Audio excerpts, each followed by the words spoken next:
Let's all eat together in our new family. The Williams family conspicuously relishes their steaks. But inexplicably, only a familiar cup of noodles sits before me. Across from me, Catherine remains silent, looking down. Amelia leans in asking, Oh, Catherine, what's wrong? Don't worry, eat up. From now on, we're your family instead of your mother. Ignoring her words, Catherine looks coldly at Amelia, then strides to my side and says in a clear voice, Let's go home. I nod in agreement. Yeah. As we head to the entrance, a flustered John blocks our way.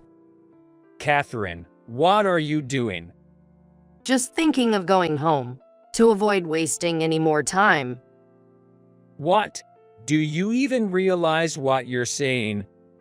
John, visibly irritated, raises his voice and grabs Catherine's arm. Catherine shakes off his hand and shouts loudly, Do you even know what you're doing? Then, Catherine and I confront the Williams family with a certain truth. I'm Michelle, 50 years old. Having lost my husband to illness 18 years ago, I've raised my daughter Catherine single-handedly. At the time of my husband's death, Catherine was only 7.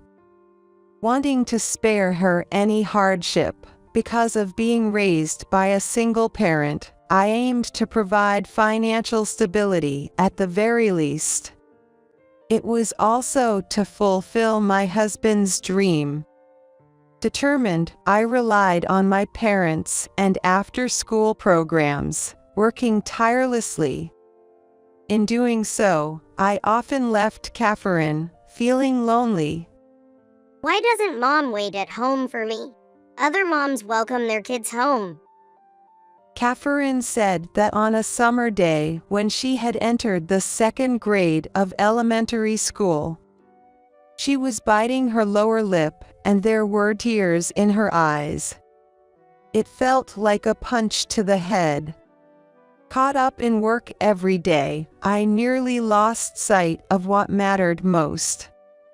The most important thing was Catherine, yet I made her wear such a face.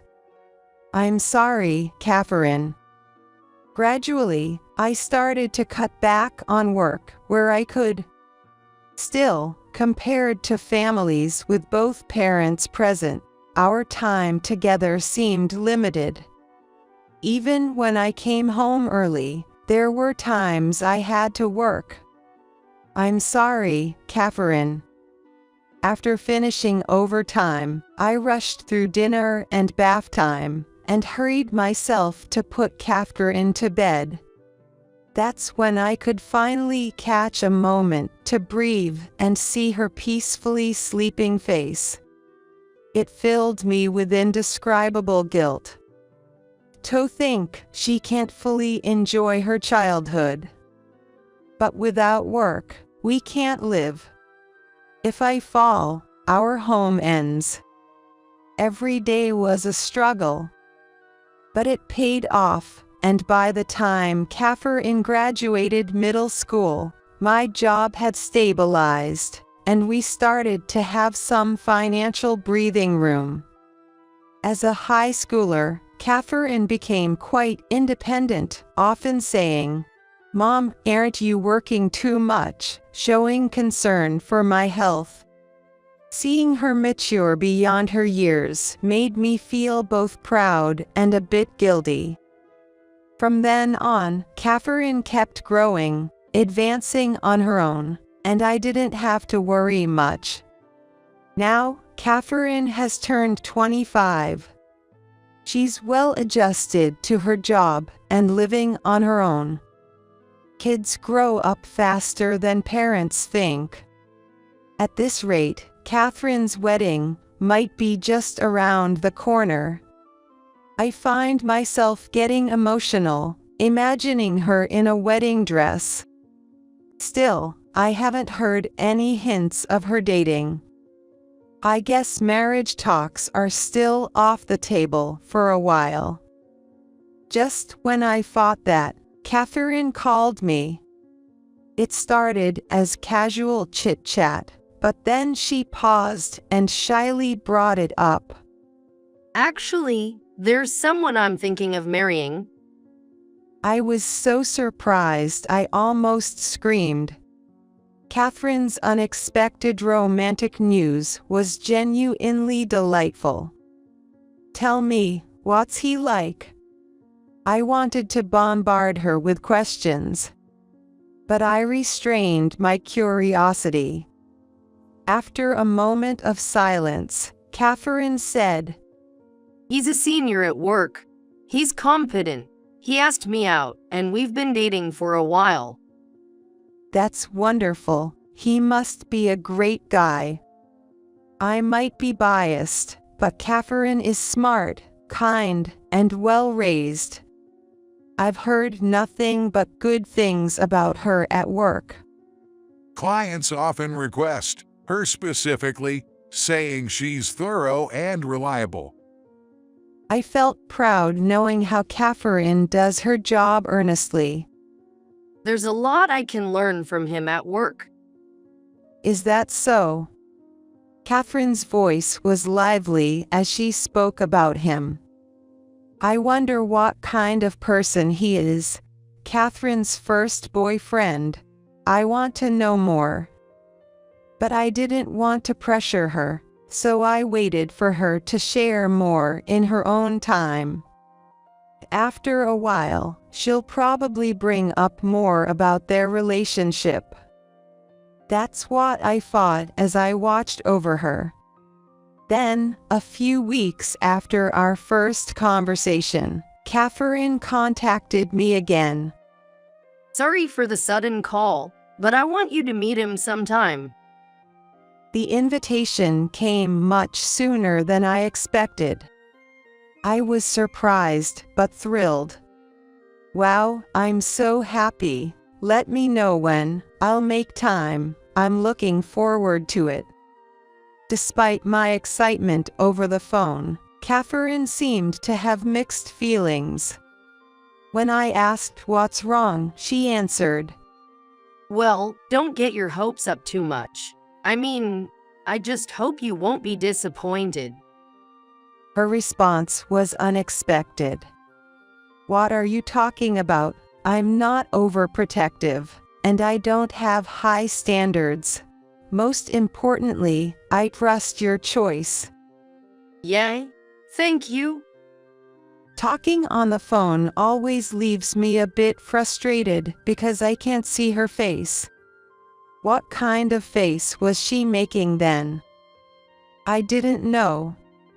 Why would she, always so positive, introduce her boyfriend so hesitantly? It's not like her. I was concerned, but thought she might just be nervous. I convinced myself that way and looked forward to meeting Catherine and her boyfriend. Then the day of the meeting came. I'm so nervous. Does my outfit look okay? It's fine, you look great. Besides, I'm the one who's really nervous. We shared a laugh and headed to a well-known restaurant in the area.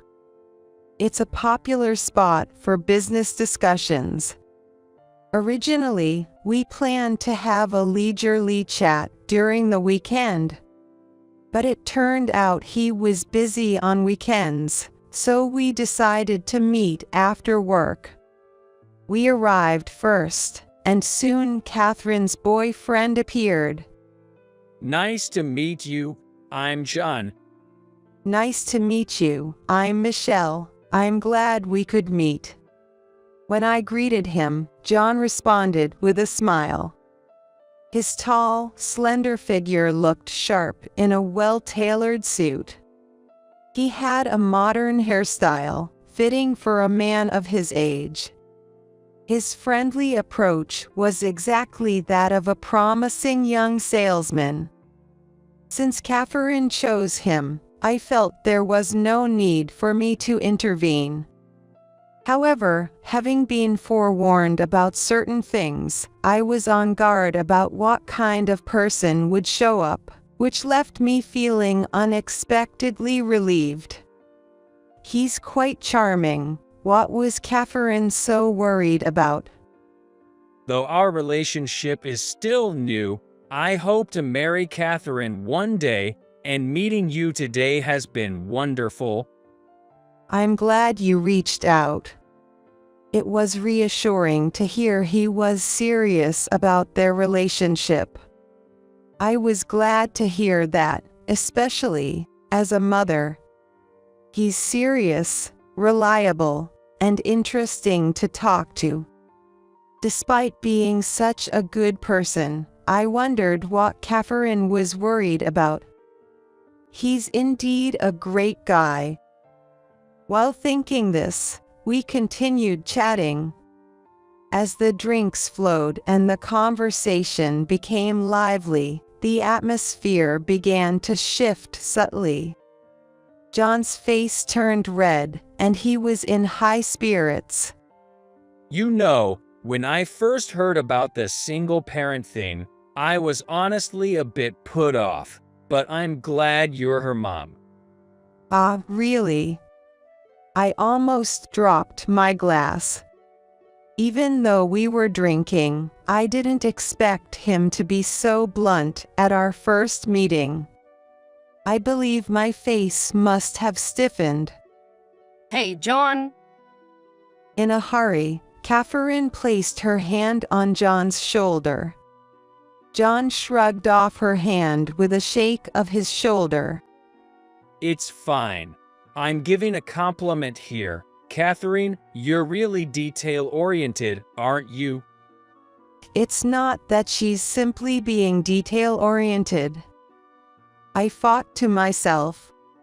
Seeing John like this, Catherine sighed and held her head.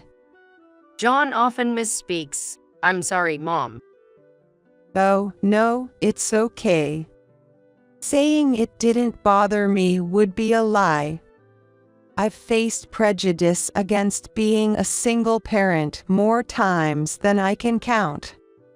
It's something you never get used to. It always hits hard, right in the chest. In the midst of this slightly tense atmosphere, John was the only one seemingly enjoying his drink. That was the moment I first felt a sense of discomfort towards John. At first, I thought he was an impeccable young man. But as the drinks flowed, his words became more and more loose. There were moments that made me want to shake my head in disbelief. Catherine is too good at her job, you know. She has a great reputation at work, but as her boyfriend, it makes me feel somewhat sidelined. John said that while resting his chin on his hand. I was perplexed, but he didn't seem to notice it at all. Maybe he didn't even care. But since Catherine is working hard, I tried to smooth things over with some irritation, but John waved his hands dismissively. You don't get it. Catherine is overdoing it. And you know, women should have some vulnerability, right? It makes them more endearing. Long ago, in your era, wasn't it like that? Him saying as though I'm from the distant past made me feel old. It wasn't wrong, but it certainly didn't feel good. Catherine tried to stop him with a stern look, but John just drained his glass, looking quite pleased. I wonder, times have changed, John. It's different from when we were young. Well, your time was decades ago, right? But still, even today, a woman needs to support her man. By the end of it, I was just bewildered and could only give a wry smile. After returning home, Catherine called to apologize. I'm really sorry, Mom. It's okay, I was happy to meet him. That was the truth. I'm genuinely happy to have met Catherine's partner, but I can't wholeheartedly support him spending his life with Catherine. I find it hard to celebrate.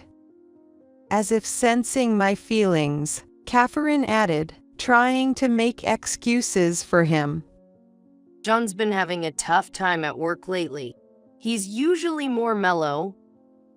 I see, he must be tired. Can't blame him. Sorry. If what we see when he drinks is his true nature, what then? They said they were dating with marriage in mind. But is John really the right one for Catherine? A cloud of doubt spread in my heart, but I couldn't express it to Catherine. I had insufficient grounds for criticism, though it seemed somewhat tactless. I guess all we can do is keep watching.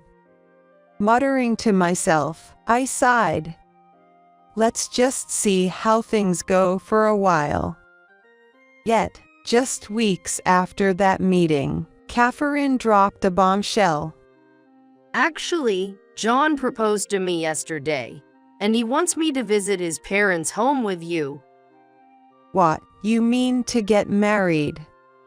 I almost blurted out, with John, but carefully chose my words. Catherine, do you want to marry John? If it's what she wants, maybe I should accept it. But as a parent, how could I send off my daughter with this unease? I nearly intervened. As I asked nervously, Catherine spoke in a low voice after a few seconds of silence. Well, there's something I haven't told you, Mom. What? After learning the truth from Catherine, I decided to act immediately. For my dear daughter's sake. There was no time for hesitation. And a few days later, Catherine and I visited John's parents' home. I'm so glad you could come. John greeted us as he walked from the nearest station to his family home. Catherine, John, and I then walked towards his family home. Both my parents are really excited about the marriage. They've been eagerly waiting. My mom has thought of Catherine as her own daughter even before meeting her.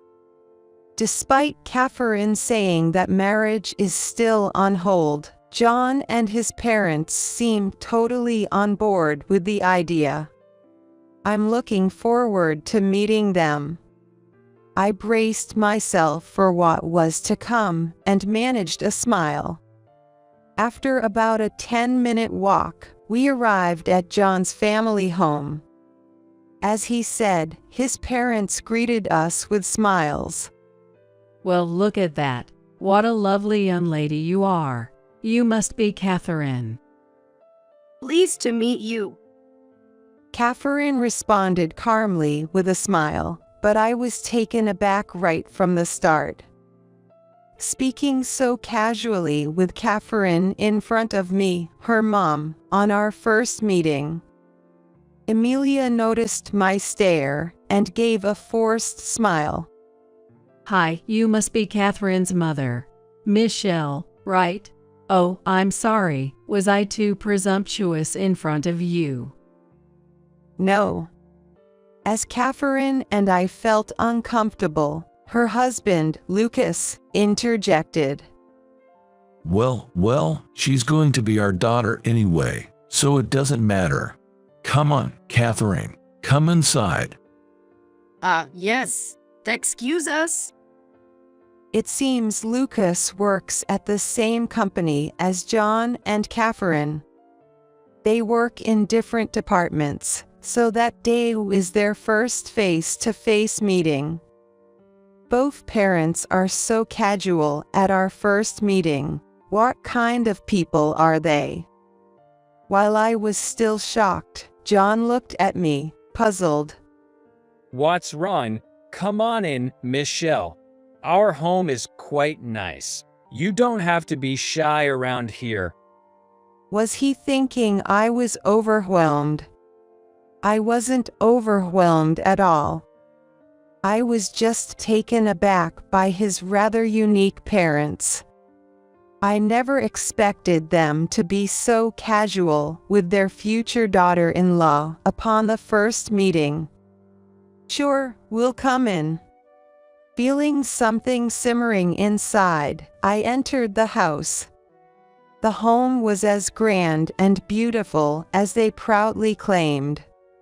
It might feel different from your home at first, but you'll get used to it, Catherine. Amelia glanced at me and put her arm around Catherine's shoulder. Was she implying that we lived in a shabby home because we were a single-parent family? The house is big, so cleaning is tough, but you'll manage, right, Catherine? You must have done chores growing up in a single-parent home. That's normal, isn't it? Poor thing. I wanted to interject, but held back. Catherine started to say something, but without giving her a chance to respond, Amelia ushered her into the living room. You must be hungry. Sit down, sit down. On the living room table were luxurious-looking steaks for each seat. We ordered from a famous local shop because of your coming, Catherine. Today is a special day. Indeed, the steaks looked expensive. As we were guided to our seats, Catherine and I immediately noticed something amiss. This is... As I pointed to what was prepared in front of my seat, the Williams family all smirked. In this world, you know there are all kinds of people. You've heard it, right? Living in different worlds. Today we wanted Catherine and you to understand that. Amelia exclaimed joyfully. Next to her, Lucas and John, sitting beside Catherine, watched the scene with amusement. Their intentions were too clear, and I snorted. I see. So, luxurious steaks for everyone, and cup noodles in front of me. John clapped his hands. Exactly. You're quick to catch on. Cup noodles represent Catherine and your past, while the luxurious steaks represent our family and Catherine's future. Isn't that clear? Catherine remained silent, her head down. I too kept quiet, glaring at the Williams family. Thinking she had triumphed, Amelia said with excitement, Let's all eat together in our new family. The Williams family ostentatiously devoured their steaks. Noticing my frozen state, she exclaimed, "Oh," with feigned surprise. I've just added hot water to your cup noodles, so please wait about 3 minutes. You're used to it, right? Sorry, but we'll start eating. Come on, Catherine, eat up. With that, Amelia peered into Catherine's face. At that moment, Catherine slowly stood up. Amelia looked at her with puzzled eyes. Oh, Catherine, what's wrong? Don't worry, eat up. From now on, we'll be your family instead of Michelle. Catherine, with a cold gaze, ignored her words and walked briskly to my side, saying in a clear voice, Let's go home. I nodded in agreement. Yes. As we headed to the entrance, a flustered John blocked our way. Catherine, what are you doing? We're leaving. There's no need to waste any more time. What? Do you even realize what you're saying? John raised his voice in irritation and grabbed Catherine's arm. Catherine shook off his hand and shouted loudly. Do you even know what you're doing? John was momentarily baffled, then snorted dismissively. Complaining about rudeness again can't be helped, right? This is like a ceremony for you. What? Catherine glared at him, and John shrugged with a sigh. You always brag about Michelle, but she's just a poor single mother, right? A widow who couldn't even remarry for decades. I'm inviting you from that pitiful world to our affluent one, and you're still not satisfied. The notion of a widow unable to remarry lingered. There are indeed people who think like that. Being a single parent often led to being shunned or looked down upon. Thankfully, there have been people interested in me. But since my husband passed away, Catherine has been my top priority. While there are benefits to remarrying, there are also drawbacks. After much thought, I decided not to remarry until Catherine got married. And she knows that. Catherine sighed deeply while looking at John. I thought you were competent at work, but it turns out you're quite a mess personally. What? Angered, John turned red as Catherine questioned him. Aren't you the type to separate work from personal life? But you might want to think about that from now on. You never know where work and personal life intersect. Is this a threat? What does this old woman have to do with my job? Catherine looked at me and nodded slightly. There was no need to stay silent anymore.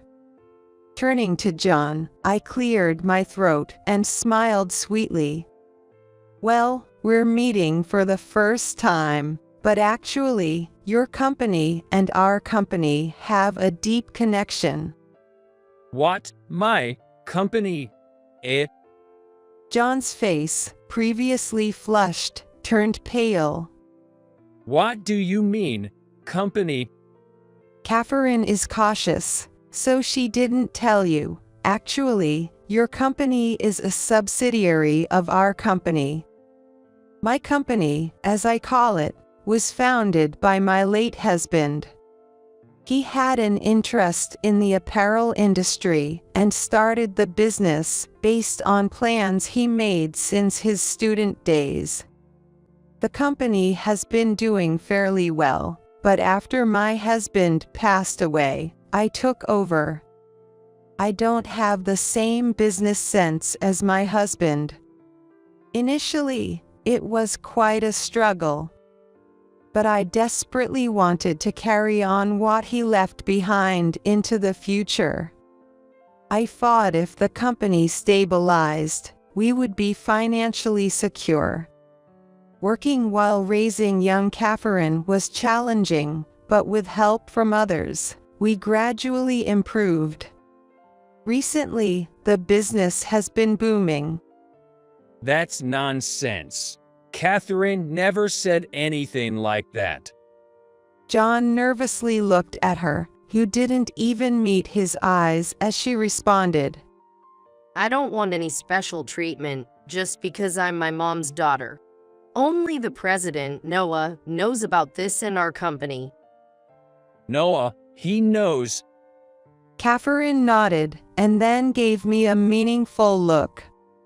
By the way, Noah has been a fan of my mom for a long time.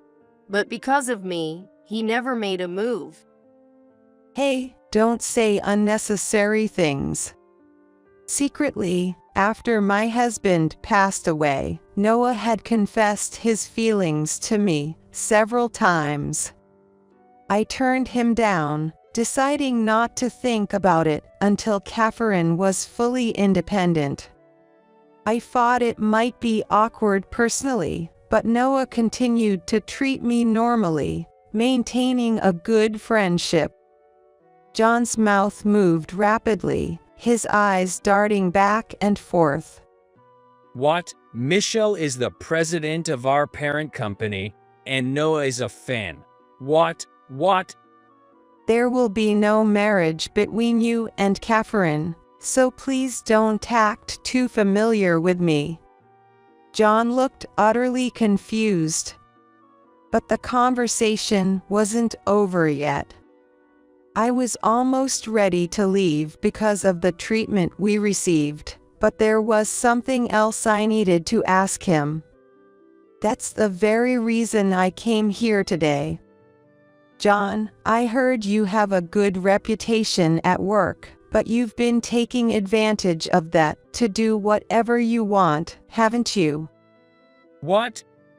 John's face turned pale, and he twitched nervously. He probably knew what this was about. His eyes swam with uncertainty. I heard you've been indiscriminately making advances on the temporary staff. Surely, with your position, many would happily accept. How do you know that? John's eyes widened. He glanced at his parents briefly before shaking his head at me. No, you've got it wrong.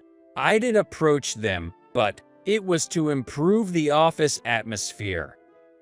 His nervous behavior was suspicious, no matter how you looked at it. It's surprising he could lie so easily. If he made advances on others in this manner, anyone would doubt him. I, too, might have been fooled by John at the first meeting. With such a facade, it's no wonder temporary employees fell for it. Even after that, he still tried making excuses furiously. You made the same excuses to Catherine, didn't you? Because she's honest and serious, she believed you completely. Even though she trusted him, the idea of marriage made her anxious again, and that's when she confided in me. After hearing everything from Catherine, I became really anxious too. So, after his proposal, I hired a detective agency to investigate him. That's an invasion of privacy. John was completely flustered. But his reaction had said it. All the findings were damning. John had physical relationships with multiple women. Some were even hinted at contract extensions, despite him having no such authority. Poor things, they were all deceived. John looked down, trembling, but suddenly raised his head and shouted. So what? That alone boosts their motivation for work. I'm not wrong. In fact, I'm doing something beneficial for the company. No sign of remorse, just back talk. It's appalling how unapologetic he was. How many temporary employees were manipulated by this man? Temporary workers are, in a way, employees entrusted to us by the agency. You seemed to look down on them, but they are not the kind of people who deserve that. That's just a pretty lie. Temp workers are just a bunch of people who couldn't become permanent employees, right? Just a collection of low-grade people. Of course, we permanent employees are superior. There's no saving this man. The fact that his parents were nodding in agreement behind him was incomprehensible to me. He must have been raised with a certain kind of elite education from a young age. Comparing himself to others, looking down on them, and basking in a sense of superiority is just his and their way. Talking to such people is probably a waste of time. It seems like it will take a long time for you to understand. But well, if you find yourself in that situation, maybe you'll quickly learn the hard way. What? Because you'll be unemployed, by your standards. You're going to be below a temp worker, right, the lowest of the low. John looked at me with pleading eyes, shaking his head. I don't understand what you mean. Do you think the company will continue to employ you after finding out how you've been treating the temp staff? You're fired, Noah. He was furious. No, wait, that can't be true. Impossible. John tried to grab my arm, but Catherine knocked his hand away. Don't touch my mom with your filthy hands. Different worlds, huh? Good. We don't live in the same vile world as you. No, wait, Catherine. Tears welled up in John's eyes as he approached, but Catherine didn't even glance at him. I thought you were a nice person at first. I was deceived, but now I feel nothing for you. Catherine pulled my hand and said, "Let's go," but his parents tried to stop us. Wait, Catherine, John will change. Yes, he made a stupid mistake, but he has a promising future. It would be a waste to leave him now. You'll regret it later. His parents were visibly panicking. It was no wonder, as John and Lucas were the main breadwinners of the Williams family. With John's dismissal, their income would plummet. No more steaks for a while. And there was another reason for Lucas's desperation. Standing in front of them, I addressed Lucas. "Did you think it wouldn't be discovered?" What do you mean? It's not just John who's been foolish, right? Like father, like son, both of you are fools. Lucas was sweating profusely. Please, don't let the president know about me.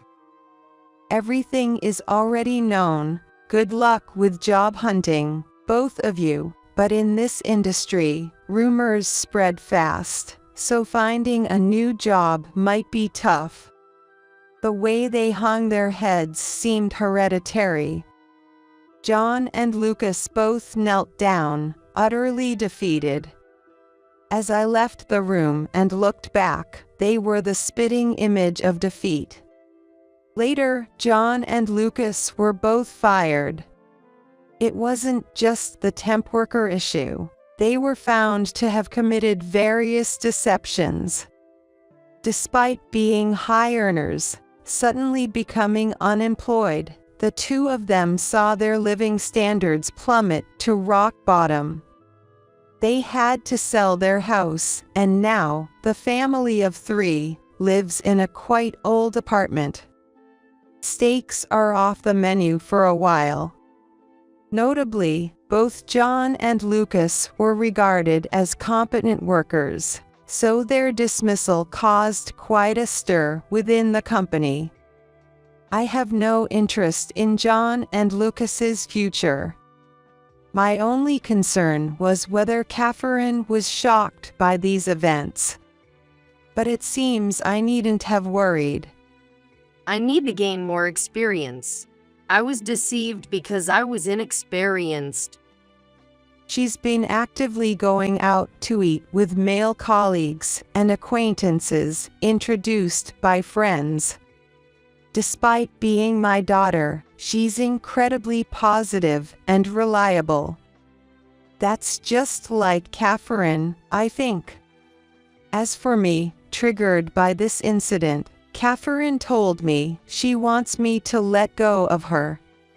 It's odd for me to say this after failing, but if you, Mom, want to marry someone, please do. I'm already 25, so you don't have to hesitate or worry for me.